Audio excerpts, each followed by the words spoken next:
喺古都西安嘅城市中心，屹立住一座見證千年滄桑嘅城門——永寧門。佢唔單止係西安城牆中歷史最悠久、保存最完整嘅城門，更加係西安嘅文化國門，承載住從隋唐至今嘅文明印記。永寧門始建於隋開皇2年，西元582年，原名安上門，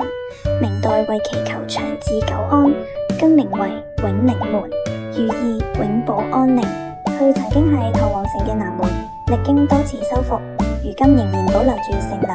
凹城、球樓等完整軍事建築體系，被譽為世界上現存最完整嘅古代城門建築嘅一部分。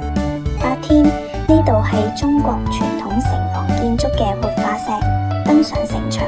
可漫步13.74公里嘅壯闊城門，或租一架自行車喺青磚之上感受古今交匯嘅獨特氣息。推薦傍晚登城，向西騎行至含光門探秘唐代城牆斷面，向東追逐落日，睇古城輪廓喺金光中漸次浮現。呢份震撼遠超尋常都市觀光。當夜幕降臨，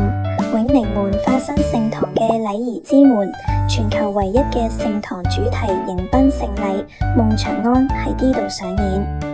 通過奔至盛唐、穿越時空、天下長安三大篇章，以行進式儀仗、皇家樂舞，重現萬國來朝嘅盛世氣象。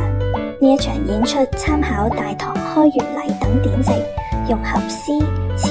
歌、賦，喺甌遼城內打造一場沉浸式視聽盛宴。佢唔單止係西安對外文化交流嘅視窗，更加讓千年禮儀之美穿越時空，震撼人心。港澳同胞請注意，